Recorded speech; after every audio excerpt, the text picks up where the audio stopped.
Bruchim Habayim, we are continuing on Shulchan Aruch Orach Chaim, Siman Rishon Gimel, Hilchot Shabbat, and we started Seif Hey, which is one of the most important Seifim, practically speaking, to know what is mutar and what is asur. So the Shulchan Aruch started saying that it is mutar to put a cold food on top of a pot that's on stove, because people don't cook on top of a lid of a pot. It's not derech bishul bekach. Hence, it is mutar to warm up stuff there, even though that putting that thing on the stove by itself would be asur, even if it's fully cooked, because of isur chazara. Because it looks like you're cooking. The onlooker sees you putting a pot on top of the stove, thinks that you got to go to Gehenam because you're cooking on Shabbat. And that look by itself is something we don't want you to get from people. But if someone sees that you put a knish on top of a lid of a pot, is he going to think seriously that you're baking a knish? No. Nobody does that. So it's pretty clear that you are warming up something that's fully cooked, and therefore it will be fine. That's, if you want to put it encapsulated in one sentence, quick, that's how Maran, we spoke about a potential stira between here and Shin Yud Chet Sif Chet. We spoke about that, referred to the previous shiur for that. The Ramah writes, Vehu adin she'asur la'aniho al gabe kira afilu gerufa uktuma. Now we mentioned at the very end of the Seif in Maran writes,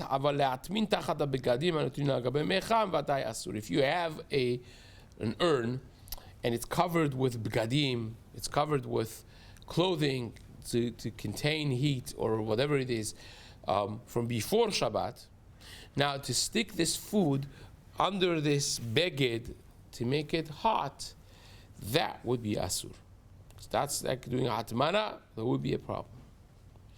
The Ramah adds that the same would be true, that you cannot put it on top of a kira, on top of a stove, even if it is grufa uktuma, even if it is empty of any hot coals, or the coals are covered, because the only thing that they allowed was to return to do hazara. But then he says, but there are those who say it's mutar to put it inside the oven that you baked in it on Friday and now still is hot because you just used it a few hours ago. Because you didn't put anything as hatmana inside there, you just used it for cooking, so still it retains some of the heat. Lo nish'ar bo rak hevel me'at. It's a little hot. It's not really that hot. Ve'en lahush lebishul. So therefore, no one is going to think that you are cooking on Shabbat now that you put this pot inside of the tanur.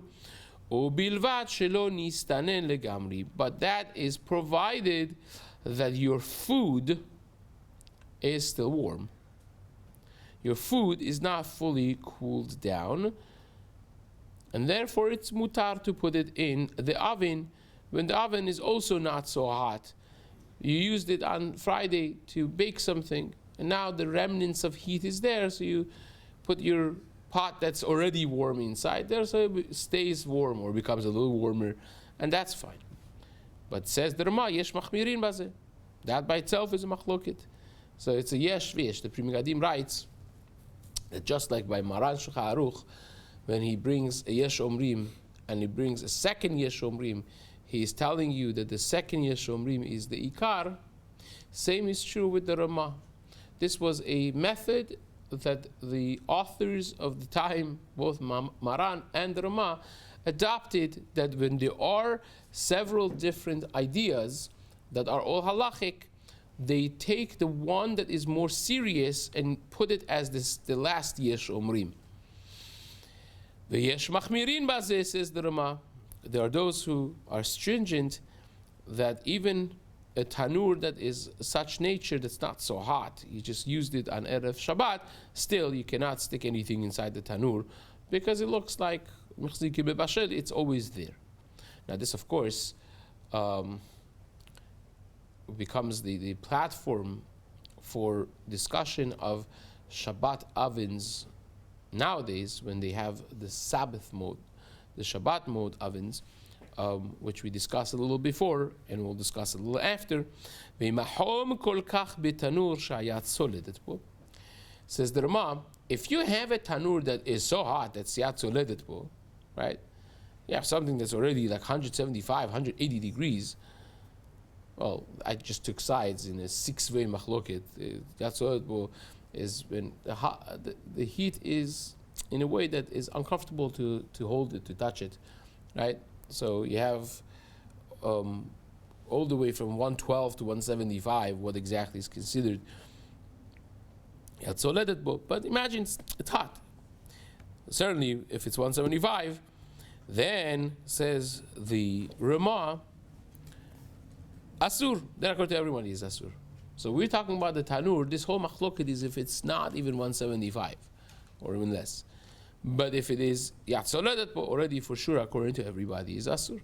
We're going to discuss this again in Shin Yud Chet. Ve'echol hadvarim she'asur la'asot midvarim elu. Anything that you cannot do yourself, you can't tell a goy to do for you either. Asur le'eno Yehudi la'asot as well. Now, I want to just have a little parenthesis here that the Mishna Berura says this. It's also from Pri Megadim in Shin Yud Chet in the beginning, in Seif Katan Bet of Mishna Berura, and also in Biur Halacha over there twice. He writes a general rule of thumb that if you have machloket haposkim, if you have a legitimate machloket, whether something is asur or mutar, even if the psak halacha is that it is asur, you could tell a goy to do that on Shabbat.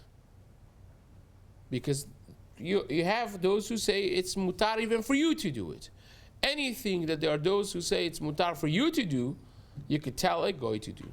And that makes a big difference. Because, for instance, like one example that is very relevant, and Chacham Obadia uses this, his sons use it as well, is, can I warm up my soup on Shabbat? Well, no, of course not. Even though that is fully cooked, Maran Paskins in Shin Yud Chet Seif Dalit, that we are machmir, like the Rosh's understanding of Rashi and also Talmidei Rabbeinu Yonah, that there is bishul achar bishul bedavar lach. That when you talk about liquids, even if they are fully cooked, like a soup that's fully cooked, you still, when it cools down and it goes below yat soledet po, to reheat it up to yat soledet po, according to Maran, you are dealing with a potential isur doraita, and hence don't do that. Don't touch it. But Rashba holds that's mutar. Rambam holds that's mutar. The Ran holds that's mutar. Many Rishonim, it's a legitimate shita in the Rishonim that bishul achar bishul is mutar not just by solid items but even by liquids. And therefore, even though that you will never ever touch it yourself, as you shouldn't, but you could tell a guy, can you please put this pot of soup on the blech? Right? When you don't have any other issues, of course, of chazara or hatmana, you could tell a guy to do.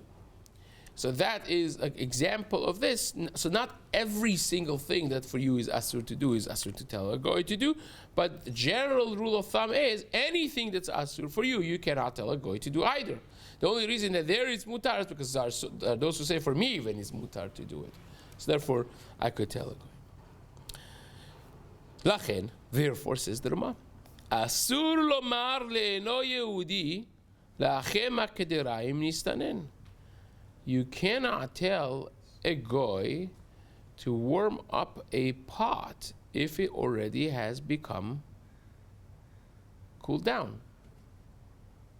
V'im asaken, and if you did it, Asur leochlo, you cannot eat the food until after Shabbat. Ubichtei sheyasu.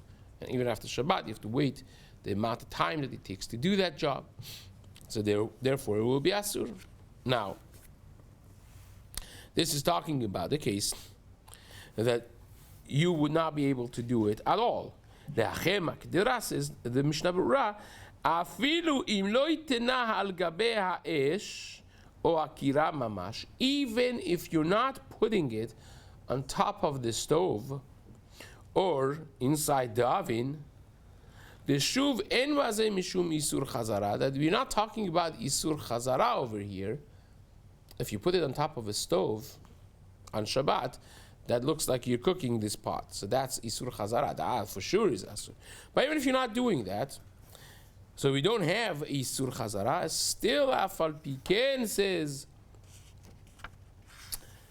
the Mishna Berura, heve still is isur bishul, have le bishul, ela al korchach de kevan shelo. Oh, wait a second.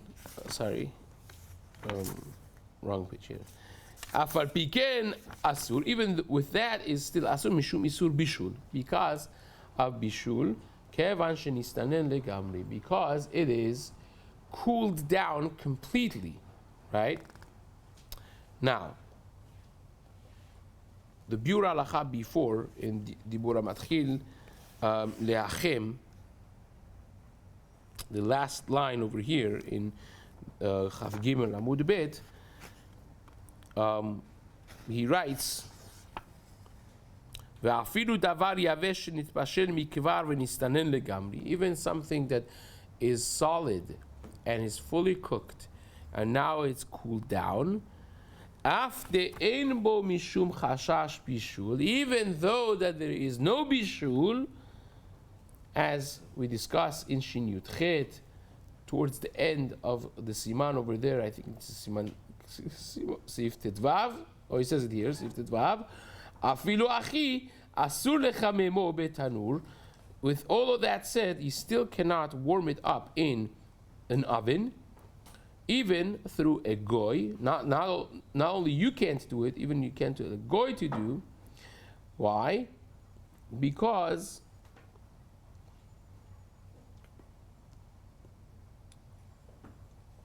says the Mishna Berura, the after tanurim shelanu em kikira, even though that it's like a stove, like the tanur, our tanurim are like the kira of the time of Chazal. Halo gam al gabe kira asur bechazara. You can't do chazara on kira either when it's not gerufa. Va'afilu kishu cham asur, even when it's cham, still is asur. Uldat hamagen Avraham. So therefore, when you can't do it if it's not gerufa uktuma, but according to Magen Avraham, even if it's gerufa uktuma is asur, keshenistanen legamri te'avele kemoshiv lechatchila. That is like you're putting it from the beginning, so even gerufa uktuma is going to be asur, right? So it says that this is the da'at of biur halacha of the Chafetz Chaim. But it's not necessarily the shita of Maran Shulchan Aruch. Maran holds that if, simple understanding of Maran, that if something is fully cooked and you're putting it on something that's gerufa uktuma, you're putting it on a blech, it's stovetop that's covered, it's not derech bishul, people don't cook on a blech, so you don't have isur of marit ayin, of chazara. You don't have the isur of bishul because it's fully cooked and it's solid, right? It's not liquid. Then pashtut, according to Maran, would be mutar, right? So that's the halacha. Well, so therefore, that would be mutar if it's solid for you, and it would be mutar certainly to tell a goy to do it. So therefore, this piece that we bring in Bet Yosef in the name of the Rashba is only talking about telling a goy to light the fire. That's asur. Can't tell a goy to light a fire. But once you have a fire and it's covered, right? It's karuf v'katum. You have a source of heat which does not create any chashash of marit ayin. People don't think you're cooking because either there's no coals there, or you have covered it with a blech, covered it in a way that people don't cook, and the food that you're putting on is fully cooked, according to Maran, should come out. It's mutar, right? So that makes a big difference. Now it says,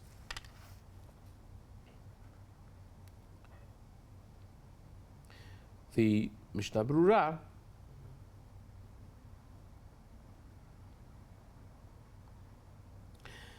Umikol Makom Katvu Magen Avraham, even according to the Mishnah Berura, Magen Avraham and other Achronim write that B'diavad yesh la'atira tafshil. If you did this through a goy, the tafshil is mutar. Be'ofen zeh shelo ha'emido al esh mamash. So long as you didn't put it on uncovered fire mamash.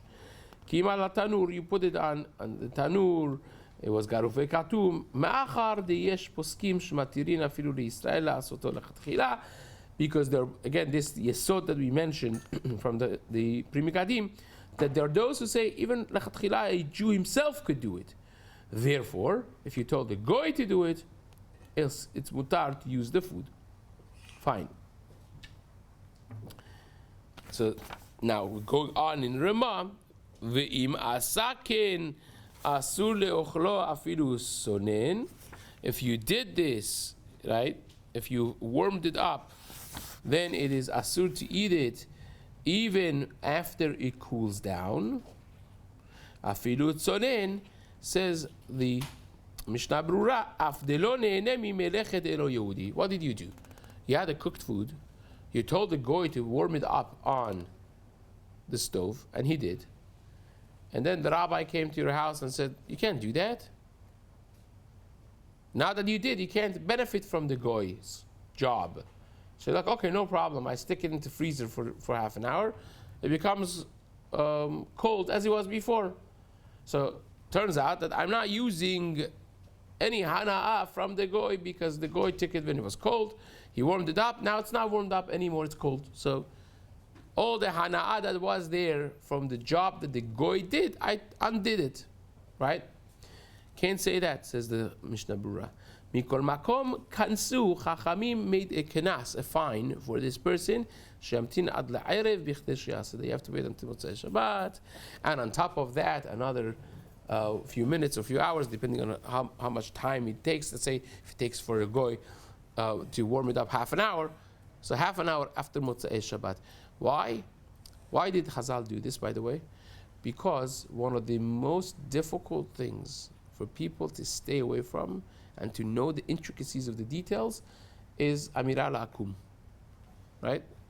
Telling a goy to do something for you on Shabbat was one of the hardest things for people to stay away from. So therefore, Chazal, in order to ensure that this happens, they made various different knases, fines, that if you do use a goy on Shabbat, not only it will be asur to use it on the entire time of Shabbat, but even after Shabbat, there will be. This way, you will never have benefit from a non-Jewish work on Shabbat. Of course, there are times that it's mutar to use a goy. We will get to those halachot soon, Be'ezrat Hashem, of when you can and when you can't. I'll never forget. We were, I must have been a very young kid. But I still have a vivid memory of this. Maybe I was 5 or 6 years old, and at a place that a lot of Jews would go for vacationing, and someone needed to warm up a food on Shabbat, and they asked a kid that was playing, said, "Can you come and turn this up?" or whatever it was that they asked him to do. I don't know any halachot from it. It was absolutely asur what they asked him to do. And this kid said, sure, no problem. So he did it for them. He turned it up. He put the thing on the fire. And then he says, Shabbat Shalom afterwards. And he ran to play. So the kid was a Jew himself. But that's not necessarily always going to be the problem. But even asking a goy to do the thing for you will be many times an issue. So the intricacies of Amira La'akum, upcoming Simanim that we will study together. But for now, even if it's Soren, says the Mishnah Berura, it will be a problem.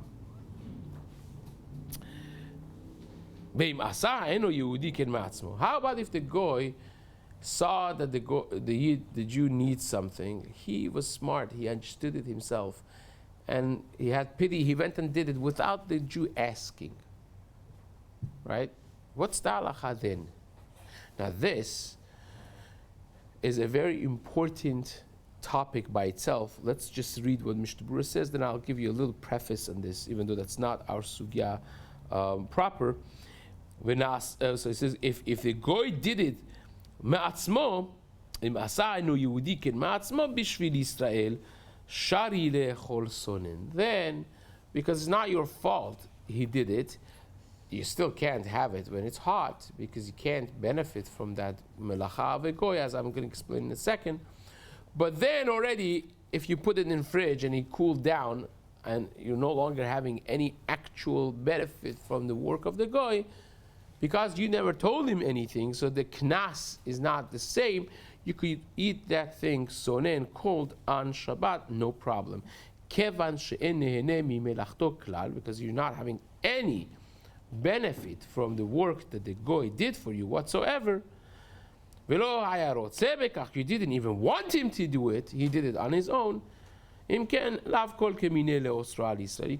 you the goy cannot make my food asur for me on Shabbat. As it cools down, I could eat it cold. That's fine. Now, why is this asur altogether? I didn't ask a goy to do anything. I thought it's only amirala kum that's asur. And that's what 95% of people think. So I didn't tell him. If he did it on his own, mutar. Mutarim lachem, mutarim lachem. Right? Massive mistake. There are two parallel isurim when you deal with non-Jews doing things for Jews on Shabbat. One is the good old Amira Lakum that everyone knows about. You cannot tell anything that's asur for you, you cannot tell a goy to do. If you did, it's asur to benefit from what he did, not only on Shabbat, but even after Shabbat, the time that it takes for him to do it. That everyone knows. But what people don't necessarily know is the second isur, running parallel to this, Amira Lakum, and that is called Hana'a Mima'ase Akum. Now, not only you cannot tell a goy to do something for you on Shabbat, but you can't also benefit from something that the goy did for you on Shabbat. Now, that is separate from and different than you asking him. Has nothing to do. If he did a job for you, even if you were not aware of it, even if you had no clue, you certainly didn't tell him or her to do it, still is asur to benefit from it. Example, your maid comes on Friday night and sees your study is dark because one of your kids turned it off, you forgot to turn it on before Shabbat. And he knows that this yid, after benching, he goes for 5, 6, 7 hours until the wee hours of the night. He's learning, Baruch Hashem. So now he's not going to be able to learn, right? So she goes and turns on the light. You didn't tell her to do it. Mutar to learn in that room? Absolutely not. He cannot benefit from it. Well, if he had a little dim light that he could have learned, but now she made it like geschmack, that's not considered hana'ah, that you could have. But if it was pitch black, and now it's light, you can't learn in that room, because you benefit. If she did it for herself also, then it's a different story. Right? Now, what is considered doing it for a Jew? It's if you have a bunch of people, right? So the goy did something. You go after the majority.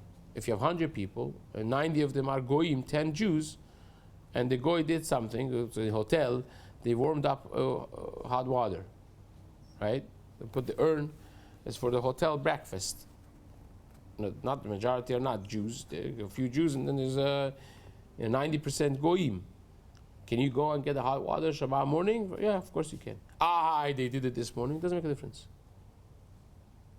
Because it's done, they do their job for the majority of the residents of the hotel. If you have a Shabbat, if you have a Shabbaton at a hotel, that the program has rented out, the majority of people are now Jews, then it's a problem. If you have a Pesach hotel, well, you shouldn't be going to Pesach hotels altogether. There's 150 reasons at least why not. But if you're Chas v'Shalom, Chalila v'Chas, you end up being in a Pesach hotel, then Yeah, it's asur because the majority of the people are Jews. And then you can't hear. And nowadays it's a little different because not every hotel has an urn like that. Most of them have a system that has instant hot, which makes a difference. May now be asur to ask them to give you a cup of water because if it's heating it up instantly, you're asur. But really, their systems have a good few cups of hot water ready in the tank down there, even the instant hot. So ask your local Mora Hora for that. Perhaps it will be mutar. But that is when a goy does something for a group of people, you go after the majority, unless the goy himself is a beneficiary of it as well. If you have 900 Jews and you have the goy that's doing something for them, but he also wants it, right? So he wants to have a coffee in the morning as he comes to work as well. So he's putting this urn for the majority are Jews, but he also wants a cup of coffee himself. Then it will be mutar. Because I don't care how many other people there are. If I am one of the beneficiaries, I'm always the ikar. The person, the selfish thing is a very strong thing. I'm doing it for myself. So if in the case of the library, if she's turning on the light because she wants to sit and read the papers as well for a few minutes, then it will be mutar. But again, this is not our sugya proper, but it comes up over here, so therefore we discuss it. We'll leave it over here, and we'll Bezat Hashem pick up from where we leave in the next year. Chazaku Baruch.